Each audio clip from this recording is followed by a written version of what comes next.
Subscribe now and press the bell icon. Never miss an update.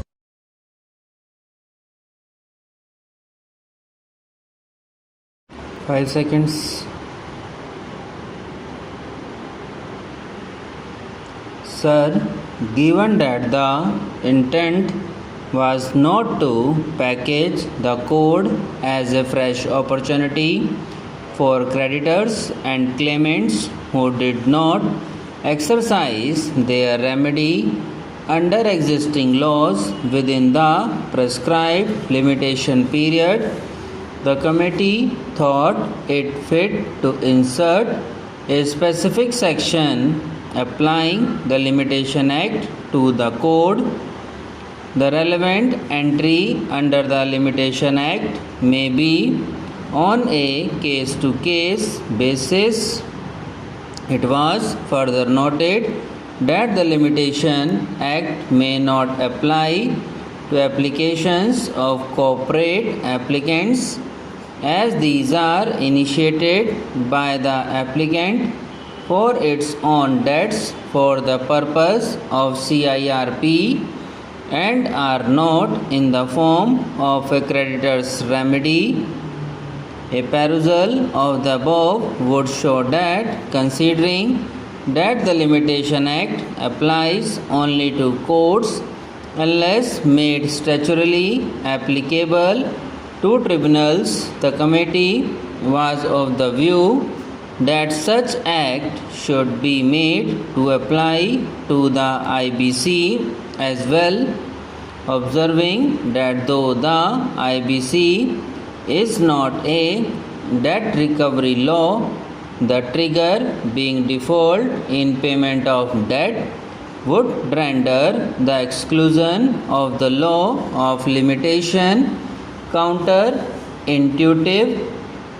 Thus, it was made clear that an application to the IBC should not amount to resurrection of time-barred debts which in any other forum would have been dismissed on the ground of limitation.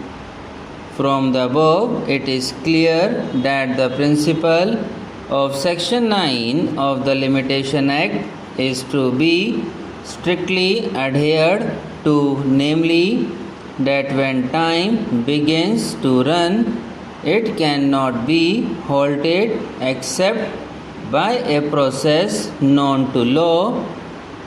One question that arises before this court is whether Section 18 of the Limitation Act, which extends the period of limitation depending upon an acknowledgement of debt made in writing and signed by the corporate debtor, is also applicable under Section 238A, given in the expression as far as may be governing the applicability of the Limitation Act to the IBC.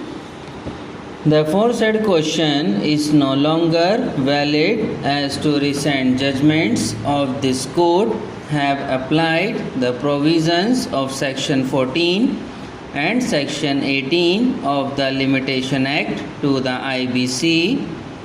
Thus, in Sheshnath Singh VBD Cooperative Bank Limited, Civil Appeal Number 9000 of 2019, after setting out the issues that arose in that case in paragraph 57 and after referring to Section 238A of IBC, similarly, under Section 18 of the Limitation Act, an acknowledgement of present subsisting liability made in writing in respect of any right claimed by the opposite party and signed by the party against whom the right is claimed has the effect of commencing a fresh period of limitation from the date on which the acknowledgement is signed.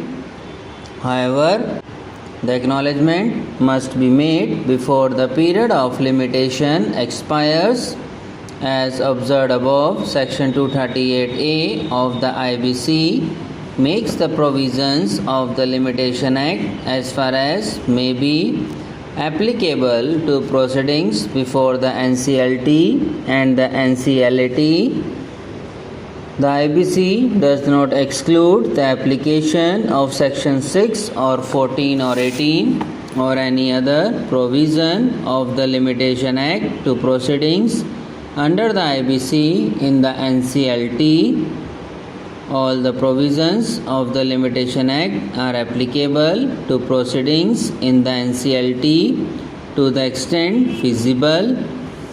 We see no reason why Section 14 or 18 of the Limitation Act 1963 should not apply to proceedings under Section 7 or Section 9 of the IBC.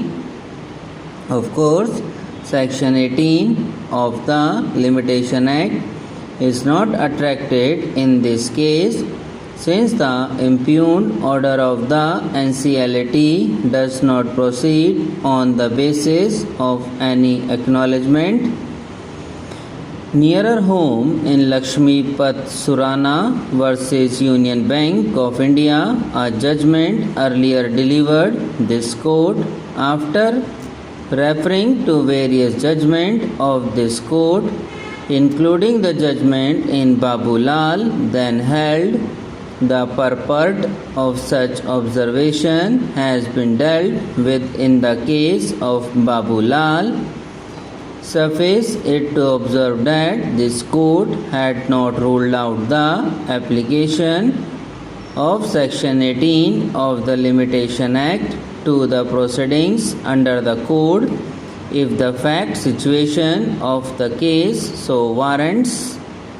Considering that the purport of Section 238A of the code as enacted is clarifactory in nature and being a procedural law had been given retrospective effect, which included application of the provisions of the Limitation Act on case-to-case basis.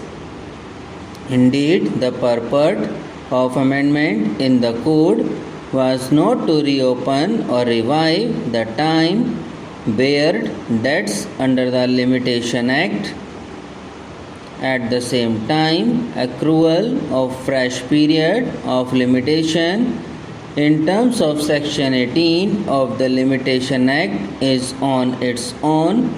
Under that Act, it will not be a case of giving new lease to time-barred debts under the existing law as such. Notably, the provisions of Limitation Act have been made applicable to the proceedings under the code as far as may be applicable.